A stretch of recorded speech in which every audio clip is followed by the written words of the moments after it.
day I spent in Juba, South Sudan took place entirely behind a desk in an air-conditioned trailer enclosed within concertina wire and concrete walls that had been built to protect me from the people I was supposed to be helping.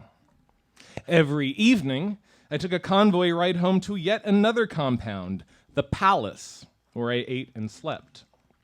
Now, the palace nomenclature was a joke, but a painful one at the time I made it, because the palace had also been a proper name for a building once, one that had meant to be a luxury hotel during a spurt of unwise investment built between civil wars. One genocide later, the UN got it for cheap. At the end of the day, I'd stand under a mango tree in the palace's courtyard, light a cigarette, and watch my boss, Douglas Graham Higgins, go about his work. Douglas was a middle-aged Kiwi who'd grown leathery from the sun and wore a closely shaved scalp of blonde hair and matching ring of stubble around a mouth that never smiled. This lent him the unfortunate resemblance to an angry testicle prepped for surgery. And let me tell you right now, some books should be judged by their cover. Every night after we dismounted from that convoy, he'd collect his dinner from the kitchen without eating and ascend to the roof where an enormous racket would ensue, composed of circular saws, hammers, and other clanging materials, all conducted in silhouette against the morgue blue tinge of a fluorescent security light. It was a bit of a sacrifice to me to watch Douglas from the ground, because the roof provided the best view in the entire capital of the sunset, the likes of which I had never seen before, not because it happened in some exotic African sky, or because it was particularly better than other sunsets, but because a sunset is a thing without culpability, and everything on the ground was not, including myself. 4 years in the humanitarian industry, and I had rarely made or seen a decision that hadn't come with terrible consequences. For instance, we would demine a road between two cities, and the trade that flowed through it would fuck up the local economy. Whoops! Smile, shrug, repeat. But usually it was just the sheer impotence of our effort that soured the spirits, that magnitude of suffering mixed with the doubt about our right to even be there and interfere. Thoughts that we drowned in alcohol, slept on, showered off, repeat. So I never intruded upon Douglas's rooftop hours because personal space was an unspoken inviolable in the arrangement we shared. If I were to encroach, though, it would be because I'd finally decided to kill him. Which, from my understanding, was the only clean decision I had available to me. Now, the one thing my coworkers needed to impress and communicate to me upon my arrival to Juba, South Sudan, was that no one would ever blame me if I murdered Douglas. Now, they weren't asking me to murder him. No. Shh. They just wanted me to understand that no one would be mad at me if I did. Our few female colleagues had stopped keeping count of how many times he'd referred to them as nosy little cunts. The Brit had spent months organizing a meeting between armies to demilitarize child soldiers. Doug buried it in the 11th hour. It did not coincide with a visitation he had planned by some B-list celebrities he wanted to woo with having their pictures taken with actual African generals. And I'm talking like Eurovision runner-up B-list, not even like Terry Hatcher B-list. The good old communist Swede had the most dirt, beginning with how Doug's only known experience before UNICEF was as a singer in a New Zealand all-boy band.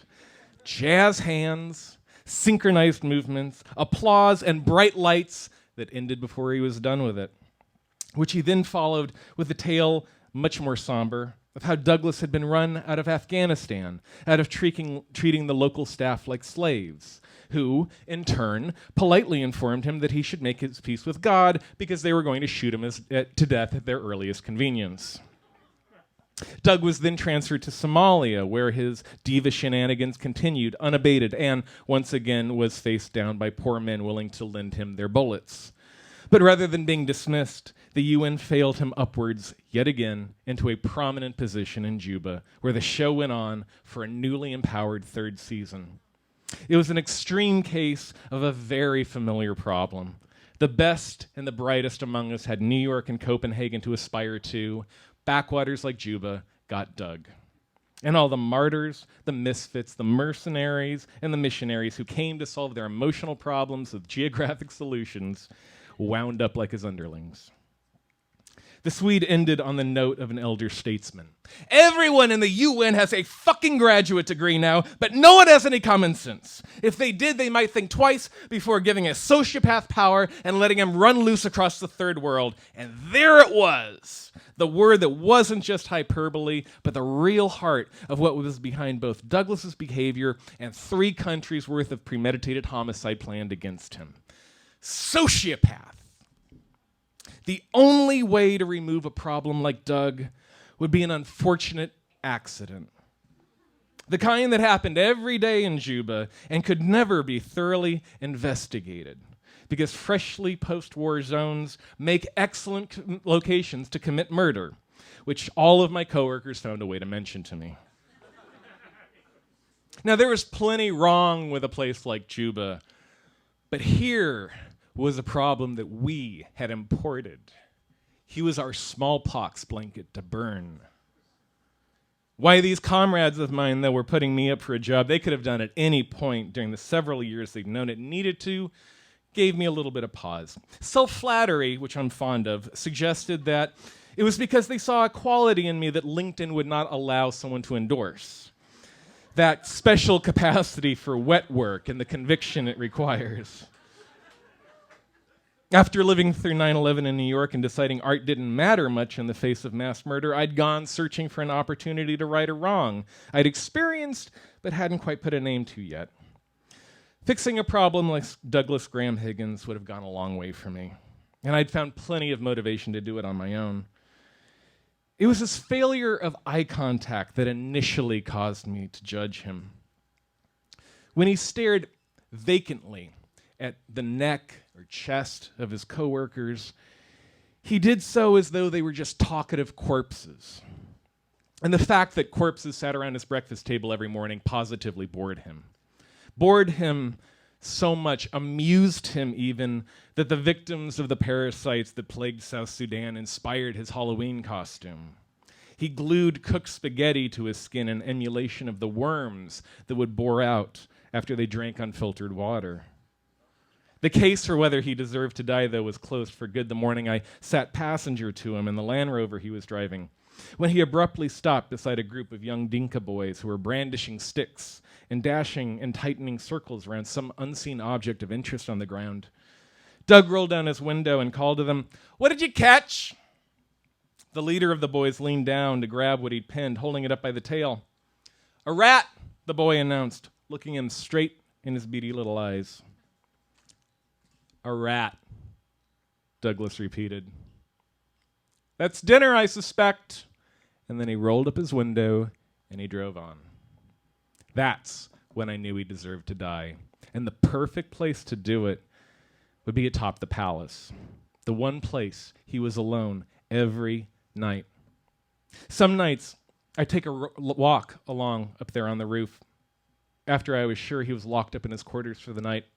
But no clues ever remained of what he'd been up to, except for a few splinters of wood, scraps of fabric, some loose wire. And after I'd drink a bottle of cheap wine, I'd rehearse the amount of effort it would take me to throw him off that tallest building in Juba. 4 stories, but plenty high enough that a person couldn't survive the fall, especially with such inadequate care if he'd receive if he were found, when he were found, when someone thought to call for help, after it arrived, which would be too late. Oh, and what an honor it would be to kill the worst person in hell. See, hell is a place of the mind. My belief for its subjectivity is as strong as fact now. My hell is a situation, not a place, where the perpetuation of misery goes unpunished, the suffering without mercy, and the worst do the best for themselves. And the worst person in that hell is smiling because he finds it a dry heat. So I can tell you how many steps from the courtyard it took to reach the roof of the palace. The answer is 86. I never thought I'd have to remember it this long. I climbed them in a rehearsal for the night before I was scheduled to leave Juba, when I would finally learn what he was up to on that roof, and I could finally give some good back to this world. But a week before I was supposed to fly out, a complication occurred. Douglas left the country on R&R to Kenya, where he confided he'd be enjoying the company of the local rent boys he was famous for abusing. And in a gesture that would have almost been kindness, he offered up his room at the top floor of the palace to the Dane, except Doug added as a footnote that he'd asked around and no one else wants it, so 1 hour into her first night there, the Dane knocked on my door 2 floors down, and when I answered, said there was something I had to see. She led me without explanation up the darkened stairwell and cast a last look of warning back before shoving the door open and gesturing for me to follow her inside. Passing the threshold of Doug's room, we left Sudan, left Africa, and the whole of the 21st century with it. Our bare, dirty feet settled on this plush scarlet carpet that matched a salmon wallpaper he diligently pasted. Along one wall, a solid oak armoire and matching bookcase framed a hutch with enough crystal to entertain all the friends Doug would never demean himself to have. Across from that, a chase lounge sat around the corner from a colonial bed topped with flowing white canopy and silk sheets. Bundles of reeds cut from the Nile and delivered to the palace had been diligently dried, varnished, and bound together to create a fucking room divider. Every material required to transform the mercenary lodgings of an aid worker into quarters fit for royalty. Decor from a loft that he could literally look down from and witness how no one in all of Juba, South Sudan, slept above him. But in and among all this extravagance, I recognized something else from my conversations with my coworkers. Stories from the Brit when he was drunk about his plans to retire in his 30s when he was done with Juba, where he could own 2 houses and enjoy all the snowboarding he wanted. A tale that old Swede had told me about his plans to retire to an ethanol farm he could buy and then some from his time with the UN. How the Dane had her homespun nonprofit bought out by the UN body Electric, and others we knew would die and be buried without circumstance.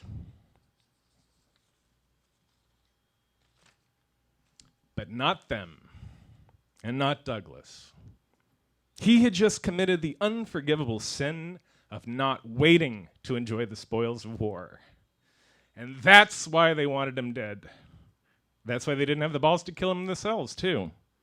That was a job for a poor, terminally furious sucker like me who could only look backwards at the time. And beneath Doug's boudoir, the South Sudanese who would come there, at least in name to help, would have what they always had. And whether we looked at them with crinkled brows of sympathy or with open distaste, nothing was going to really change their lot by much.